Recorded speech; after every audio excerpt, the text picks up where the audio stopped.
अस्सलाम वालेकुम दोस्तों, कैसे हैं? उम्मीद है आप खैरियत से होंगे और अपनी लाइफ जो है वो एंजॉय कर रहे होंगे। मैं डॉक्टर अरशद नदीम आवान अपनी अल्ट्रासाउंड टीचिंग और हेल्थ मालूमाती वीडियोस के साथ आपकी खिदमत में हाजिर हूँ।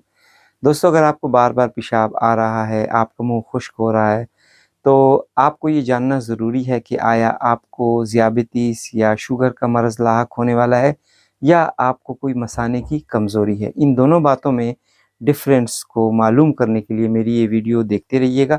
और अगर आपको हेल्थ रिलेटेड या अल्ट्रासाउंड की टीचिंग प्रैक्टिस से रिलेटेड कोई वीडियो देखनी हो तो मेरे channel doctor Arshad UK consultant को आप सब्सक्राइब करें। आपको तमाम मालूमाती वीडियोज़ जो हैं इस चैनल पे मिल जाएंगी। तो आइए देखते हैं कि पेशाब का बार-बार आना, क्या ये डायबिटीज़ होने का ख़तरा है या कोई मसाने की कमज़ोरी है?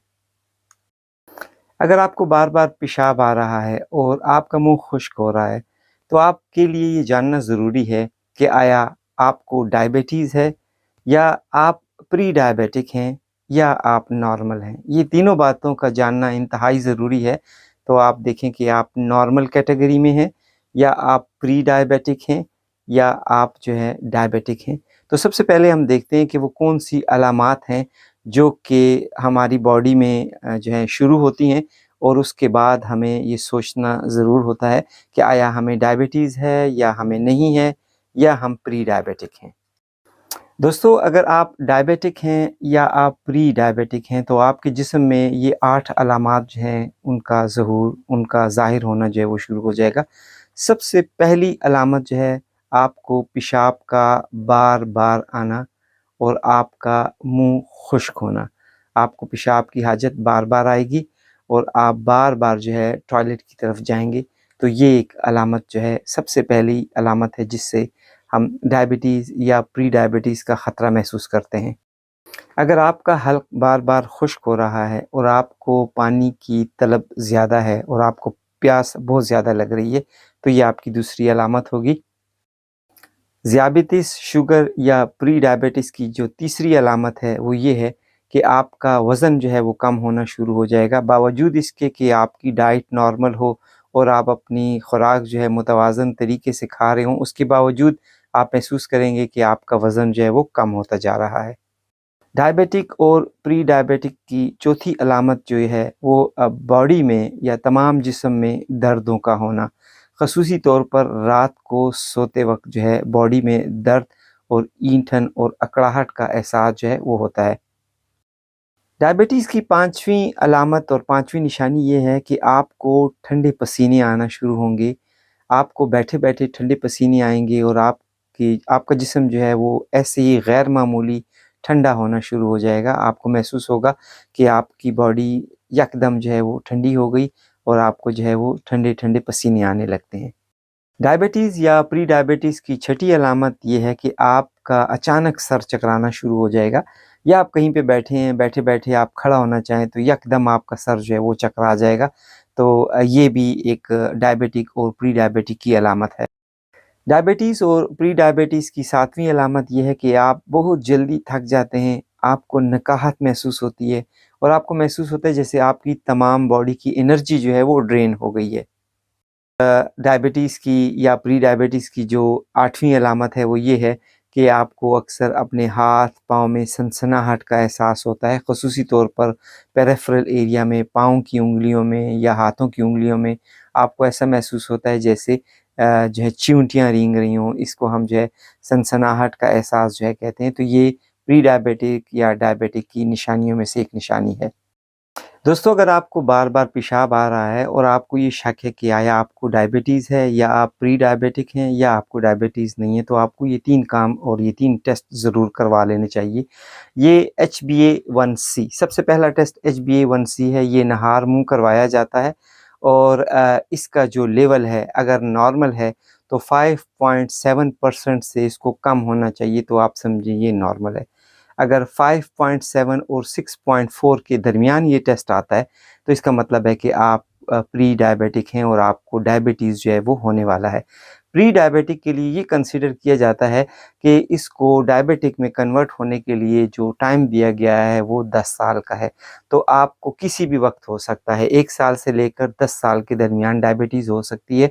ये डिपेंड करता है कि आपका उसके बाद कंट्रोल कितना है। तो प्री डायबिटिक इसलिए इंतहाई अहम दर्जा होता है कि इसमें आप अपने आप को कंट्रोल करके अपने आप को डायबिटी तक जो जाने वाला मरहला है उसको आप एक्सटेंड कर सकते हैं।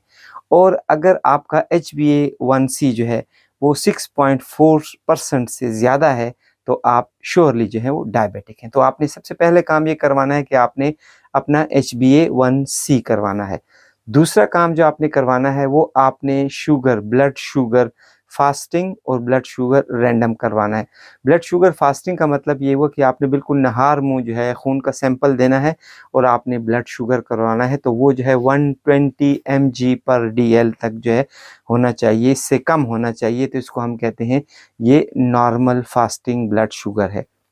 जहाँ तक भरे पेट का ताल्लुक है, जिसे हम रैंडम ब्लड शुगर कहते हैं, तो वो आपने खाना खाया हुआ हो, खाना खाने के 2 घंटे के बाद आपने ये सैंपल देना है, ब्लड का सैंपल देना है और इस सैंपल का जो नॉर्मल वैल्यू है वो 150 मिलीग्राम पर डीएल तक है।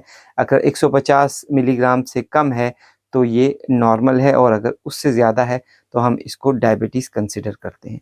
तो आपने पहला टेस्ट HbA1c करवा लिया, आपने दूसरा खून का टेस्ट फास्टिंग और रैंडम दोनों यानी खाली पेट और भरे पेट पे शुगर का टेस्ट करवा लिया और तीसरा टेस्ट आपने जो है पेशाब में अपने शुगर का टेस्ट करवाना है। तो आपने देखना है कि यूरिन में शुगर तो नहीं आ रहा। नॉर्मली यूरिन में शुगर बिल्कुल नहीं आना चाहिए। नॉर्मली जो है शुगर यूरिन में नहीं होता। अगर यूरिन में शुगर आ रहा है तो ये कन्फर्म है कि आपको डायबिटीज़ है।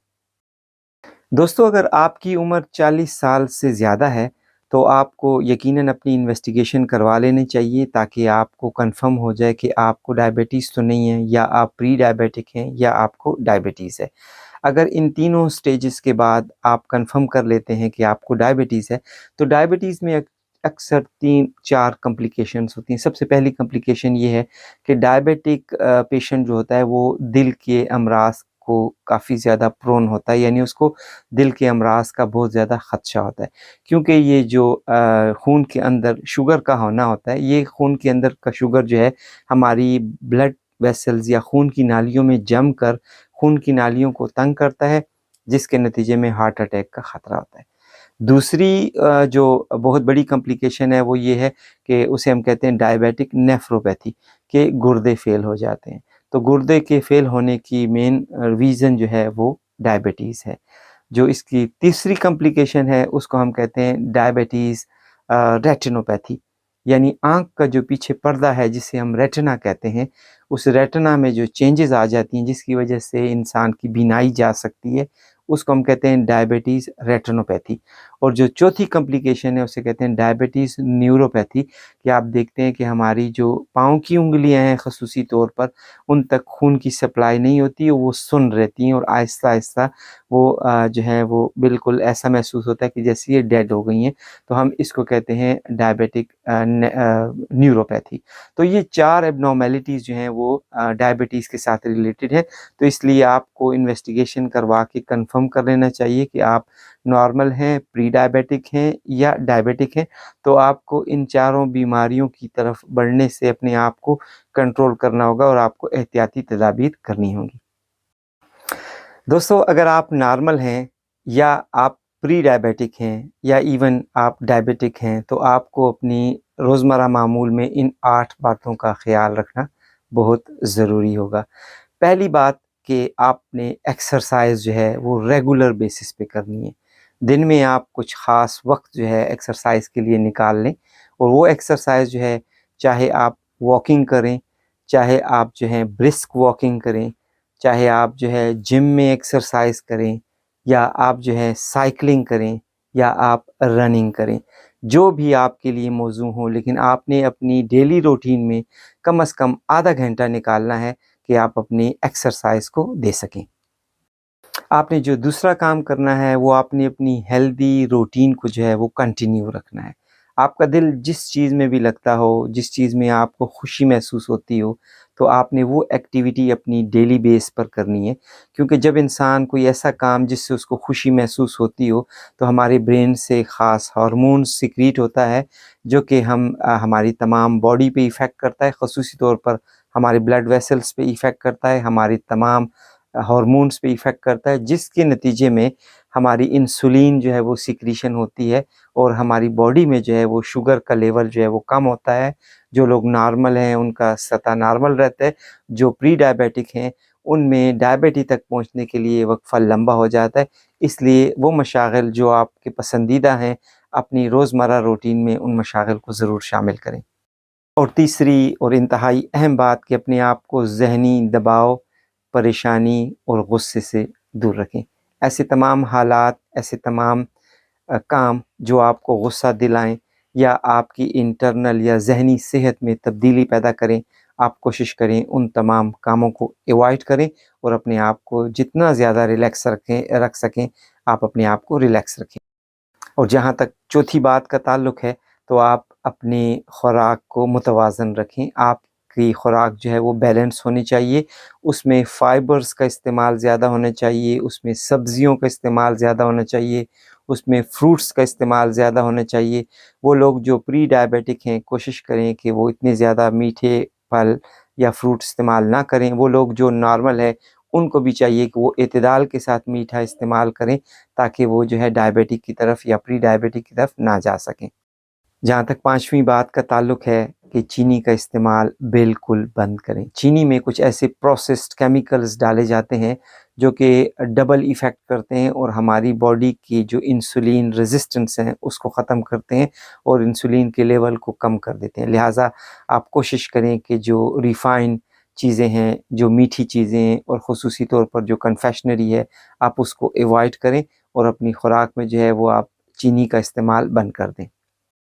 और छठी बात में मैं ये बताना चाहूँगा, क्योंकि डेली रोज़मर्रा की रूटीन में हम इतने मसरूफ़ होते हैं कि हम कोशिश करते हैं कि हमें खाने-पीने की जो ईज़ी और अवेलेबल चीज़ हो वो हम इस्तेमाल करें, और इसके नतीजे में हम प्रोसेस्ड फूड इस्तेमाल करते हैं जिसमें बर्गर्स हैं और चिकनाइयों वाली चीज़ें हैं।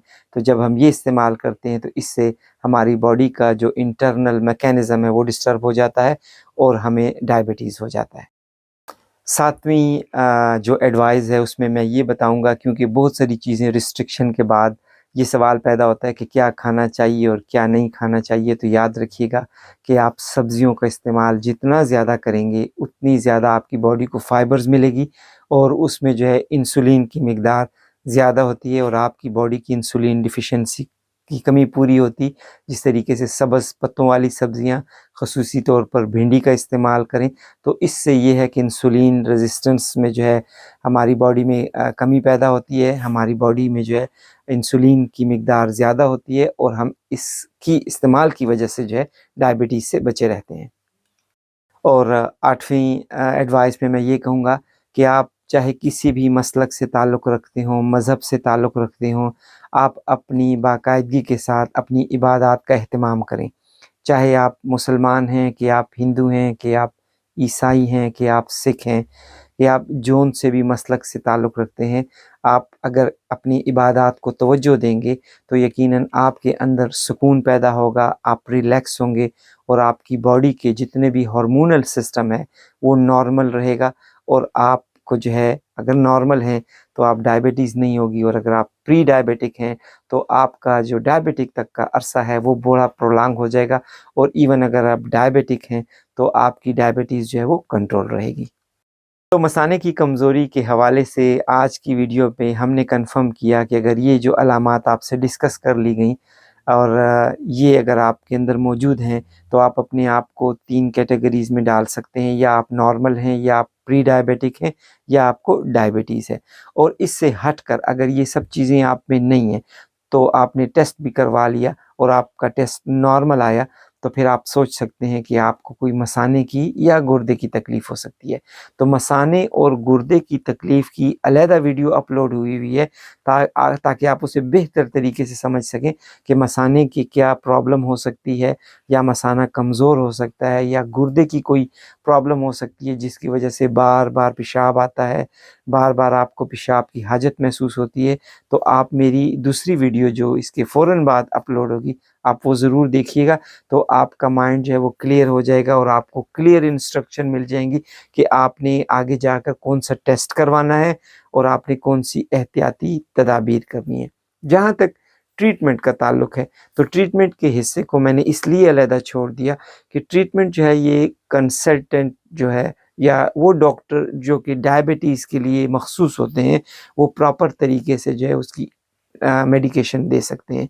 और आपको चाहे इंसुलिन की ज़रूरत हो या आपको जनरल मेडिसिन की ज़रूरत हो, वो आपके डोज़ को फ़िक्स करते हैं, आपके डायबिटिक के लेवल को देखते हैं और उसके बाद आपको एडवाइस करते हैं।